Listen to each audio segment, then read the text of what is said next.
guess I'd start by just looking at some of the slogans that, as it were, permeate and saturate our culture. Things that you would have seen in TV shows, in movies, in, I suppose, social media, and various other sort of outlets. I mean, you might recognize this one, "You do you." I find it interesting. The idea that, there's your truth and there's my truth as opposed to the truth. That's something you would have heard, you might have heard every so often in a certain interview that you may or may not have seen. And then, of course, I like that one too, be true to who you are. And finally, just be yourself. Again, you would have heard all or most, or at least some of those at some point in your lives. Now, the thing with sort of everyday kind of slogans is that we hear them all the time. And because we hear them all the time, we're, I suppose, overfamiliar with them. And we don't really think about what they mean, and we miss just how weird some of them are. Now, just sticking to the be yourself one, if you do any logic, or really if you just think about it, you'll know that you are identical to who you are. You are yourself in the same way that I am myself, and it's a simple sort of trivial logical truth that everything that exists is self-identical. Now, that raises an obvious question, like why would you, I suppose, base your entire life and all of your efforts, center all of your efforts on, I suppose, a truth that is, well, blindingly obvious and blindingly boring? But let's think about this a little bit, right? The phrase "be yourself." Obviously, there's more to it than meets the eye. Now, I suspect that if you would take the moment to think about what the sentence means, you'd realize that what people mean when they say "be yourself" or "I was just being myself" is, well, I was being authentic, right? It has to do with this idea of authenticity. To be yourself is to do what comes naturally, right? What flows from you, as it were, right? So if you're not being yourself, then you're being inauthentic. You're being phony. You're doing things because you think you should do them, not because you really want to do them, because you think that you're expected to do them. So that's what it means, or at least that's what it seems to mean. Now, this idea that these slogans, I should say, once again, I like to think that they function in the way that mantras function in religion, or liturgy perhaps, insofar as we say them repeatedly. We don't really think about them, but subtly they influence the way we see the world. They serve to kind of reinforce and establish the kind of dominant worldview that we swim within, as it were. And I suspect that the American sociologist Robert Bellah would agree with that. Now, Robert Bellah argued that his big idea was that we all believe in this thing called expressive individualism. I'm going to read you his definition. I find it quite interesting. So, expressive individualism holds that each person has a unique core of feeling and intuition that should unfold or be expressed if individuality is to be realized. Now, let's unpack that a little bit. So, it seems to me there's two ideas within expressive individualism. The first is this idea that what you are is your deepest sort of feelings, your deepest experiences, your deepest desires. That constitutes what you are as a person. It makes you, you. And then secondly, you get this idea that happiness consists in expressing that you, that self. So that's expressive individualist. And Robert Bellah, once again, thinks that we all believe that nowadays in the modern West, whether we realize it or not. Now, expressive individualism makes a whole lot of sense to us, at least on an intuitive level, but had you grown up centuries before in a very different context, expressive individualism wouldn't have made any sense to you whatsoever.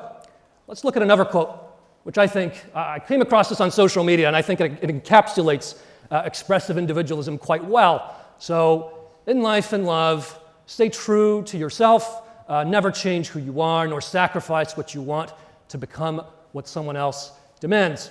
Now, contrast this to another quote, which you may or may not have encountered.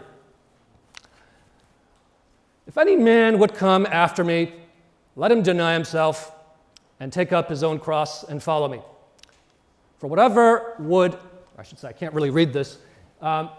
save his life will lose it, and whoever loses his life for my sake will find it." Now, I don't need to tell you that those two quotations that you've just heard are worlds apart from each other. I mean, it doesn't really get more different than that. Don't sacrifice anything, be who you are, embrace yourself, et cetera, versus deny yourself and give up your life. Again, doesn't get more different than this. But frankly, even if I hadn't put the quote up there, right? Even if I'd just given you that picture, which is obviously a picture of Christ bearing his cross by the Renaissance painter El Greco, I think you could probably figure out that we're dealing with a fundamentally different worldview here, right? So obviously, Christ bears this cross all the way up to the hill. He knows he's going to be nailed on it. Christ is a human being. Christ doesn't want to die because nobody wants to die, and yet he does it anyway. And that's part of the point. If you want to go to the Father, if you want to go to heaven, if you want to encounter being itself, goodness itself, reality itself, there's no other way. You have to go through that painful, difficult process, so the worldview says. Now, as you know, this turned out to be the sort of defining idea of the historic Christian West, but in some ways it's not that new, or at least it wasn't new at the time, in some respects. So, you'll have heard of Plato's allegory of the cave. You'll have learned about it at some point, perhaps in year 8 or in year 9 or something like that. And so you know how the story goes, basically. So there's a bunch of people, they're trapped in this cave, and all they can see is kind of the lights on the wall, and eventually someone manages somehow to get out of the cave and look outside and come face to face with the beautiful, the true, and the good, the eternal forms, being itself, reality as it truly is. Now, what's easy to miss in that story is there's a reason why only one person manages to get out of the cave. And the reason for that is that it's deeply unnatural to get out of the cave. It's not what you want to do. It goes against every fiber of your being. See, the cave represents sort of the snare of illusion, the snare of experience, the snare of desire. And that's all very comfortable and nice, and it feels right to stay there. And conversely, it doesn't feel right or normal or natural to get out of the cave. There's a sense in which you have to die to yourself to get out of the cave. So that's what I'll call the classical worldview, and I realize I'm generalizing massively here. So here's another picture I quite like. It's called The Ascent of the Blessed. It's by a painter called Hieronymus Bosch, and what I like about that painting is, well, as you can see, I suppose the saints are moving towards that which is eternally good and true and beautiful. And you'll notice that the closer they get to that center, to that shining center, the harder it is to see them. Right? To the point where they practically disappear for all practical purposes. I quite like that because I think it illustrates the idea again that if you want to pursue that which is true, that which is good, that which is beautiful, in an absolute sense, you're going to need to let go of yourself in some sense. You're going to have to leave something precious behind. Now, just going to skip through some of this. I think it should be fairly obvious that what we have between those two worldviews, remember the expressive individualist worldview and the classical worldview, is an unbridgeable gulf. So on the one hand, you have the classical worldview, which tells you that you need to deny yourself in order to reach the beautiful, the true, and the good. And then you have the expressive individualist worldview, which says that being yourself, expressing that self, is fundamentally important to living a good life. The only way to be happy is, as it were, to cling on to that self and express it. Now, you might be wondering, well, how on earth do we get from here to here? How on earth do we get from one worldview that says the self is an obstacle, it's something to be conquered, something to be overcome, to a worldview that says the self of everything, yourself, being you, is what it means to live well? So, obviously there was a turning point at some point in history. I'd love to talk more about what that turning point was and what exactly happened, how we went from this spot to that spot. I don't have a whole lot of time for that, though, so I'll keep it brief. A lot of philosophers and intellectual historians will say that it begins with Rousseau. Right? Jean-Jacques Rousseau was a French sort of Enlightenment philosopher. And you might have heard of Jean-Jacques Rousseau if you looked at political philosophy, maybe in year 8 or year 9. And Rousseau's big idea was that we're born good. Right? We're naturally good. The self is good. And when we do bad things, well, that's because of society. It's because of external sort of influences, right? It's because we're moved to act badly by that which is outside of you. So again, you have this idea that there's the interior, which is good, right? And the external, which is bad, right? And to be good, to live a good life, to be truly fulfilled and happy is to remain within that interior, which is good and untainted until society taints it. But here's what I really want to talk to you about. So I'm going to do the thing that you're never supposed to do if you're a T&P teacher. I'm going to give my opinion. Jacques Horror, I know. And I'm going to do that in two ways. First way is I'm going to get you to think about a couple things. First thing I want you to think about is think about your greatest achievements, right? The things that make you proud. It might be an academic achievement or not. It might have nothing to do with academics. Think about it and ask yourself, when you were working towards that achievement, right? Did it feel natural? Did it flow from you like breathing? Or did it require you to fight against your deepest instincts, right? To fight against yourself and to win a battle against yourself in some way. I suspect that if you really think about it, you'll go for the latter option. Here's another thing I want you to think about. Think about an activity that you're absolutely passionate about, something you can go on and do for hours upon hours, and it's pure joy when you do it, and the time simply flies. You don't even notice it. It might be a musical instrument. It might be art. It might be literature, God forbid, it might be philosophy. Now, ask yourself, when you do that activity, do you think about you? Do you think about your identity? Do you think about your insecurities? Right? Do you wrestle with that question of who I am and so forth? I suspect the answer is no.